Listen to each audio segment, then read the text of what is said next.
Welcome to another episode of Inner Alignment. Today I wanted to read to you a little essay I wrote called Returning to the Waters of the Divine Shore. This essay talks about the human effort of striving and struggling in the aim of trying to live a righteous life.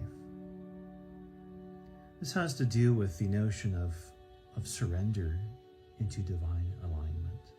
And all these positive virtues we recognize are actually part of our inherent divine nature.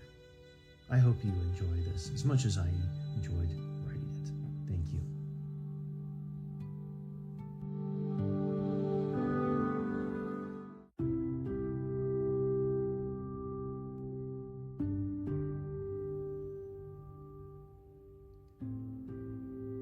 It is to no surprise that being a fish out of water is an uncomfortable experience. But this notion is not necessarily reserved for unusual circumstances. Many people, including myself, have lived a majority of our lives out of water. Well, what do I mean by that? First, let us look at what it means to be a fish out of water. Simply, this means that we are feeling uncomfortable in our current environment, or more specifically, it means that what we feel inside does not resonate with what is going on outside. I grew up in Southern California.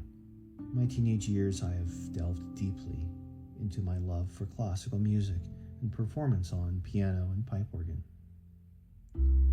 Living in a ghetto town surrounded by crime, there was very few around me who partook in this particular interest, let alone had and pursued passions.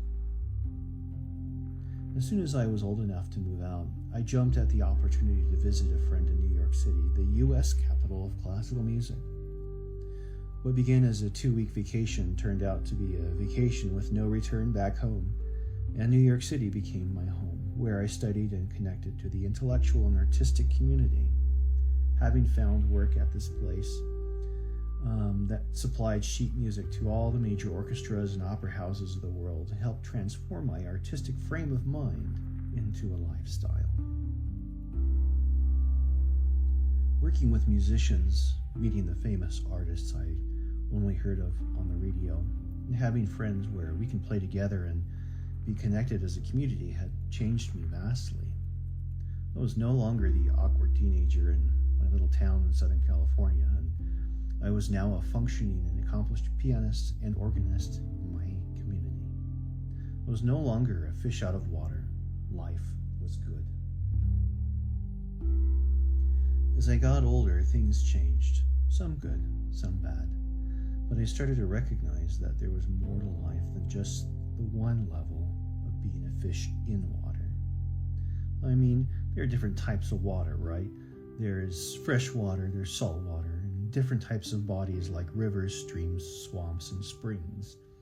I too recognized that though I was finally in my proper environment, there were still deeper aspects needed to connect me not only to my world, but also to myself. Those environments were family and friends, physical and mental, religion and spirituality.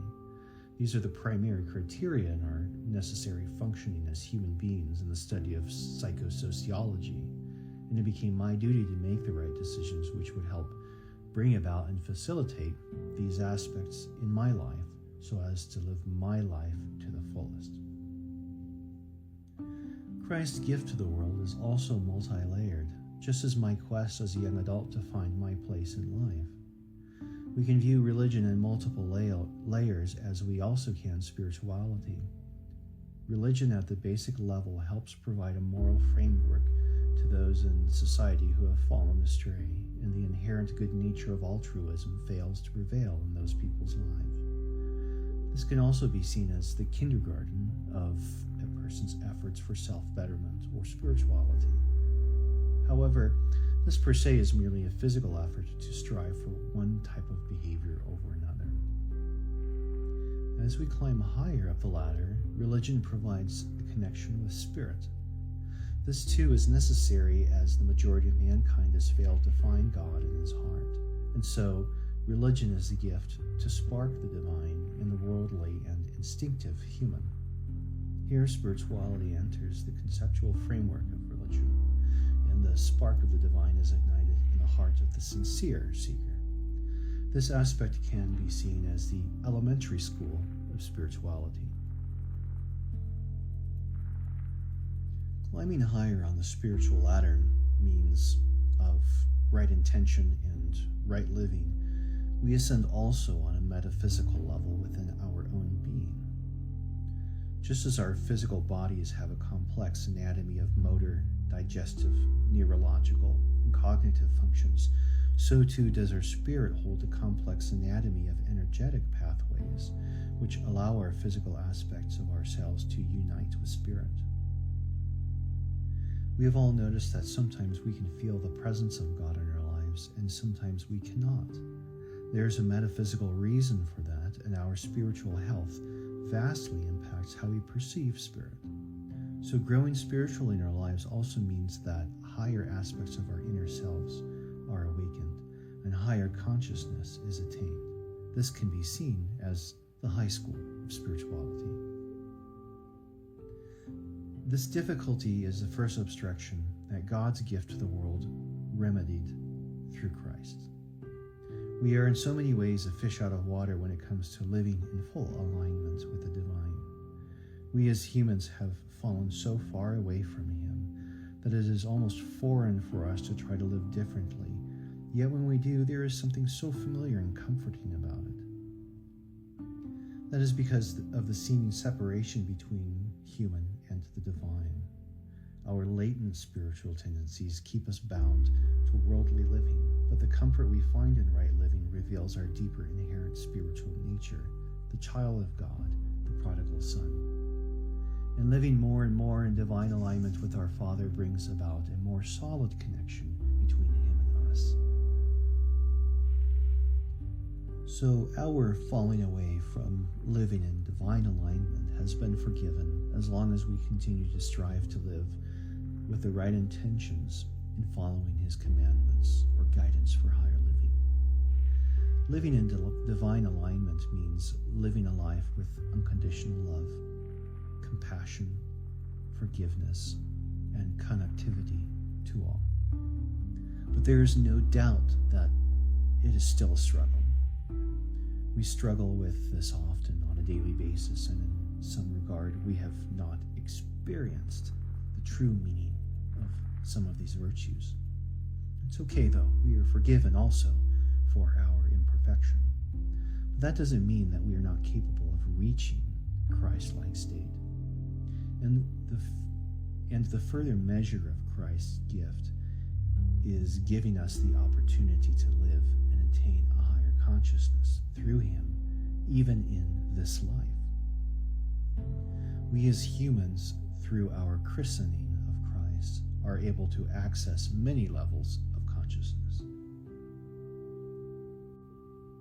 Returning to our spiritual ladder, the point mentioned above is addressed in our process of repentance, being saved, and baptized. This is not a means to an end, however, though many look at it in this way. Again, Christ's gift to the world is a gift of many levels, and they are here for our engagement should we choose to begin the process now or in the next life. Before Christ, this world was a place of separation from God, where we needed to atone for our shortcomings through ancient practices. But what many do not see is that when we were forgiven, Christ did not remain separate from us. Christ became the vast cosmic universe as God made manifest. Christ became us, and we became Him. But the small human self cannot see that. Let us take a look at another level of being a fish out of water. The mind is the lens through which we perceive our environment. We can ask ourselves, can we ever know anything that is not learned through experience? What is experience? Experience is our consciousness perceiving through our five senses: sight, sound, smell, taste, and touch. That's the gist of it. Or is it? Our consciousness perceives our experiences through our senses. The brain, our biological computer, reacts and responds to those sensory inputs. If the response is strong enough to desire change in our lives, the mind, the cognitive aspect of our brain, creates feelings. Feelings are like mental alerts which prompts our bodies to respond in a certain way through a motor response. Feelings, if strong enough, create emotions. Emotions are the body's response to feelings, and that can be in the physiological response of joy, fear, anxiety, or euphoria. But it does not stop there. Our consciousness perceiving our physical world through sensory input is merely a mechanical aspect. Now here, insert human. The human condition is a limitless bundle of aspects that affect or impede the flow of perception from sensory input to our perceiving aspect of consciousness. As humans, we all have inherent psychological tendencies, programming from cultural tradition, religion, positive and traumatic experiences from our upbringing and current life, etc. These aspects all affect our perception of our environment as if they were multiple colored lenses placed in line between our sensory input and pure consciousness. With the added complexity of human conditioning, we develop concepts, ideas, and mental constructs which, for the most part, impede our view of the world. The problem of human suffering is the attachment we make to these views, and the practice of spirituality is freeing ourselves from those attachments. Our consciousness is an individualized aspect of the one consciousness, God, projected through what some call the veil of forgetting. Our perspective is that we are separate from God and that we are separate from the world being a physical manifestation of God. The truth is, we are not separate from God or from the entire cosmos.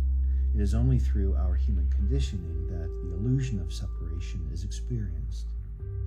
Continuing life in wrong living sustains the illusion of separation.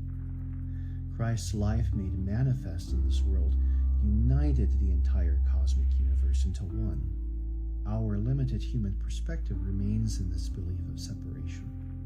But through the spiritual union with Christ, we can experience our entire cosmic universe in the presence of God's divine love, literally. This may seem like an outlandish claim, but it is true, and I know so also from experience. After dragging this poor reader or listener through a vast cosmic tour of the universe and the nature of mind, I bring us back to my story as a young man in New York City.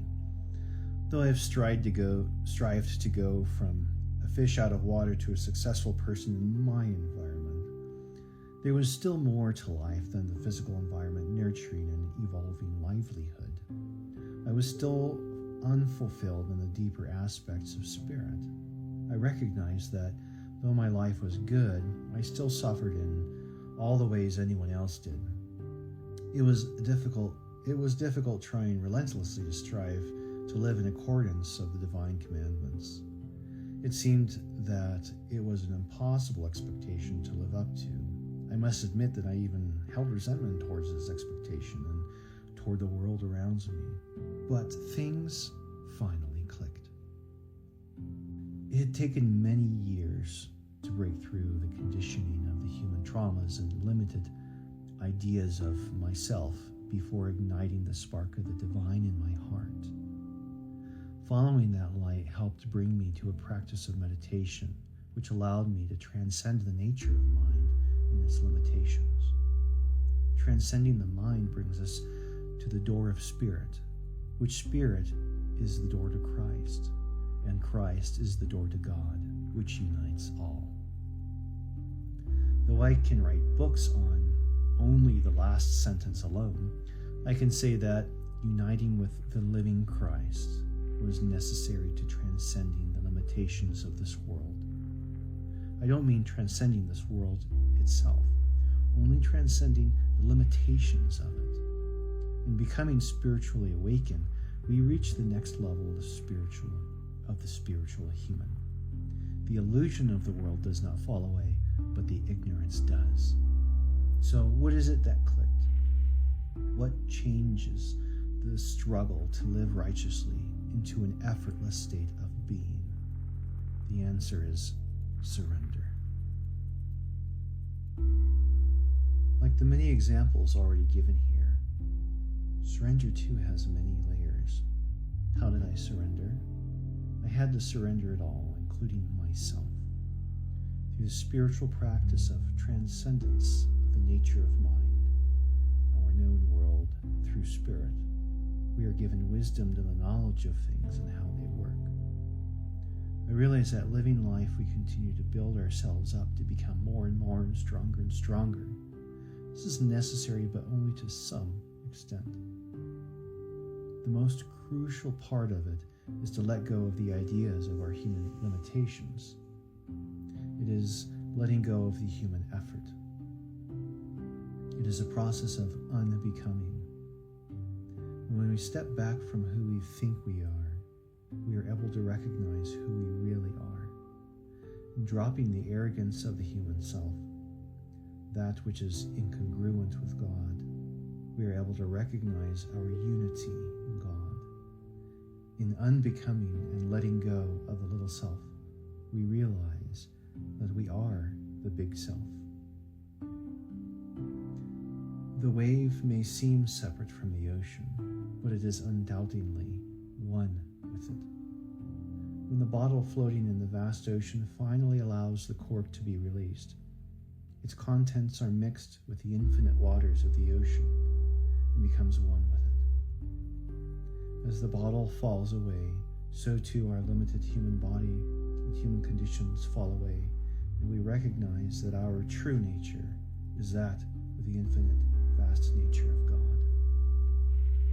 In transcending the thought of knowing we are one in God to experiencing that we are one in God, the effort of striving and struggling and suffering falls away with our limited human nature, and we are able to live as divine beings in divine nature effortlessly in our human form. Simply, if struggling to live in this example still exists, we have to choose to continue to struggle or to surrender and go deeper. It is the greatest quest man can embark upon in surrendering fully to the divine. Our perceived environment becomes our body, expanded to all reaches of the cosmic universe. In this place, there is no contention. In this place, the universe is our heart and our home. In this place, there is no separation from others. In this place, we feel others' hearts as our own. In this place, there is all understanding. And in this place, the living action of unconditional love, compassion, forgiveness, and unity exists effortlessly as aspects of our true nature.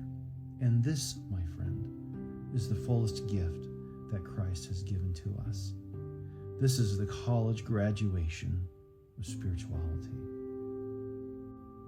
Out of all things we might seek divine love, seek truth and understanding, seek unity with all beings, and all else will follow in the fullness of this life.